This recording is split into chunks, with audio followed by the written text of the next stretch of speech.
Well, the bicycle world. What all circumferences as being a bike shop?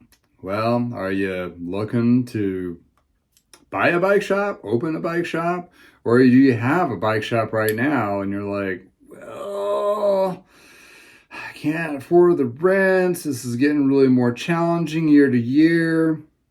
Well, let me give you a couple tidbits of something I've came across, and talking to a buddy the other day gave me some real good insight of maybe I should share this little nugget of gold. Anyway, after this. Welcome to I Know a Guy Bicycles. Welcome to I Know a Guy Bicycles, hanging out with the guy. Hi, I'm Justin, the guy. Obviously, I have a garage shop, taking scary how to use bikes one bike at a time. If you like these videos, please like and subscribe. Welcome to I Know a Guy Bicycles, hanging out with the guy. Hey, I'm Justin, the guy. Today we're going to talk about shop talk. Not in the shop, but here we are, shop talk. Anyway,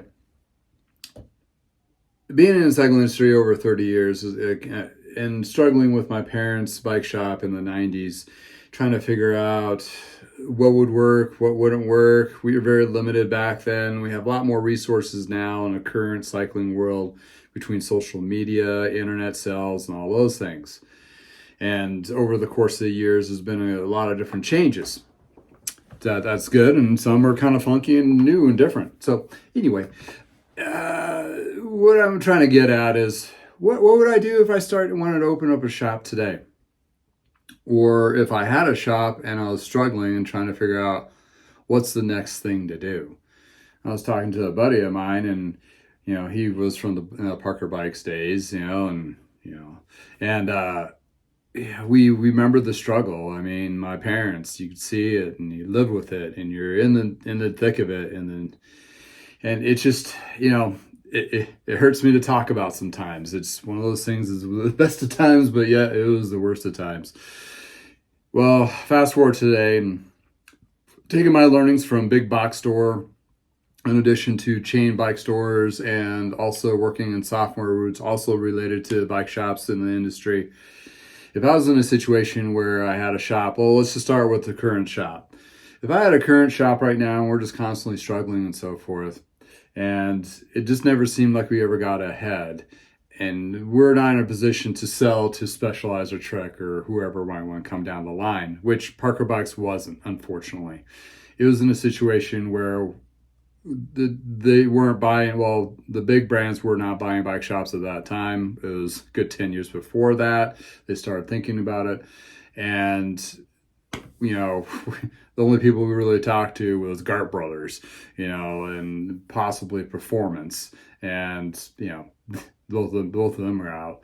Anyway, going to today, and if you're really struggling, well, number one of your struggles is going to be your rent, right? And if you don't own your building, that's going to be a continuous struggle. Even with companies or bike shops that have buildings that own them, still have troubles. They start cutting into floor space and shrinking their floor space to offset that.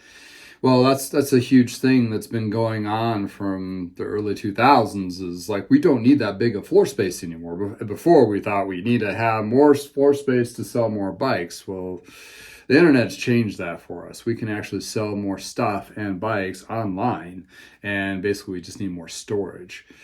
Well, let's say you're a smaller shop and you have like a family working there, and a mom and pop and a son or a cousin or whatever, and if you want to keep doing this, but it's going to be, really challenging, and you can't really get to that next hurdle.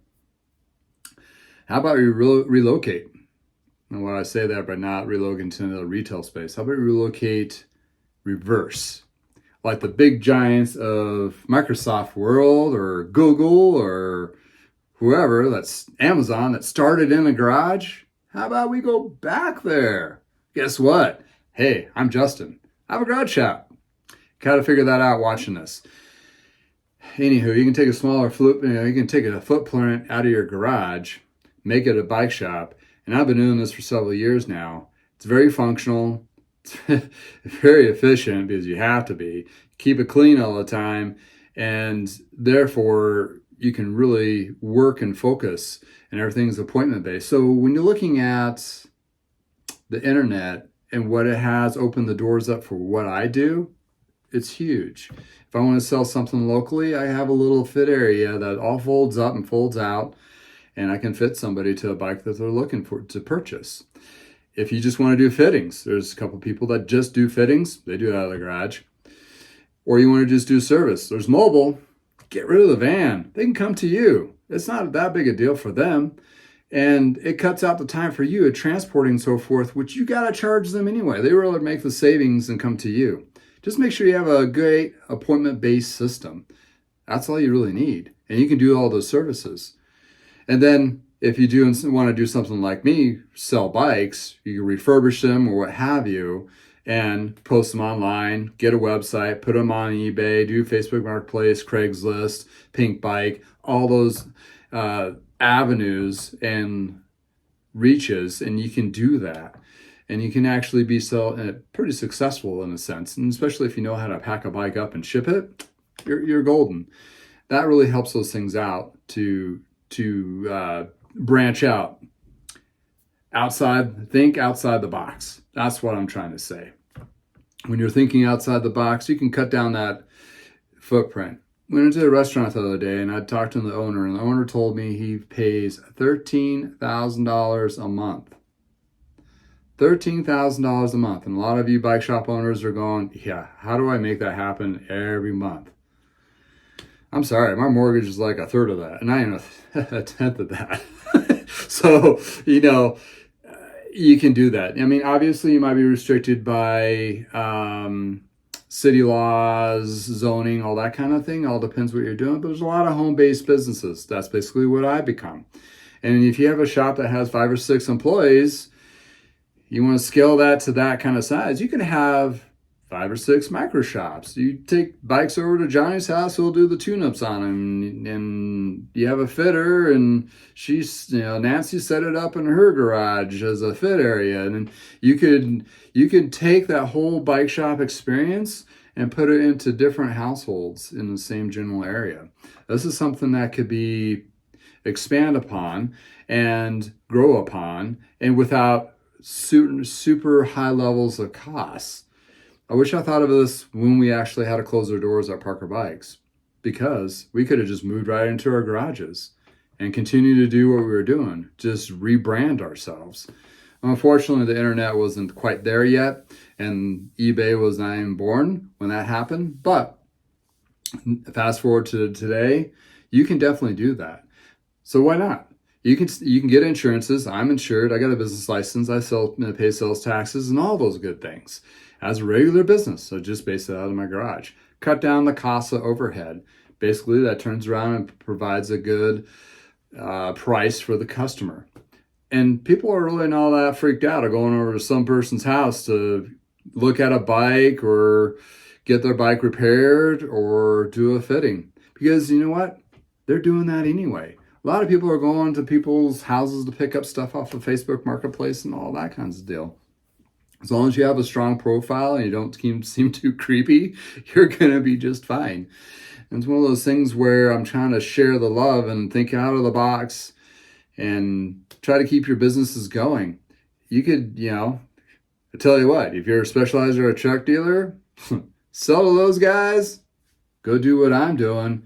And you still work a lot, but hey, you feel tired and want to take a nap? Yeah, just go. Your bedroom is not too far away. Just kidding. But yeah, it doesn't feel like you actually get away from it, but you have a lot more flexibility, and it actually provides a good opportunity for people to get into cycling and so forth. Just, it's one of those things where we found like a little golden nugget, and if it's the direction you want to go, that's great. Or if you want to do an industrial building unit, do that. You got to bring those costs down. It's just no bueno. It's one of those things where the locations are for big box retail anymore. It's just you can't make it. You have a couple of bad months in a row, a bad season, back with another bad season, you're done. It's one of those things you just keep throwing money in your hands on your fists. Yeah, I have a slow month. I'm short 4 or 5 bike sales, not 4,000 or 400 bike sales. to maintain those particular levels. Yeah, it is micro, but it's a lot easier to recover from and keep going and sustaining and enjoying what you're doing. And hopefully this reaches to some people that, hey, I've been in the industry, I want to get back into it, but I don't want to go into full both feet or be anchored, or I want to diverse. I do software part-time. So there you go. It's one of those things that, between the COVID world and prior to that, just how life has kind of put me in this position. It's great. It's one of those things where I enjoy doing every day, and I look forward to it.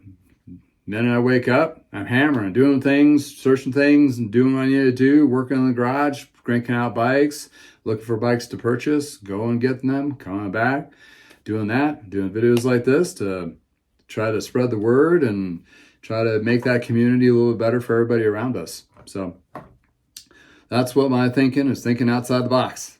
There you go. From the guy. Hope you have a great day. Thank you for spending time with me.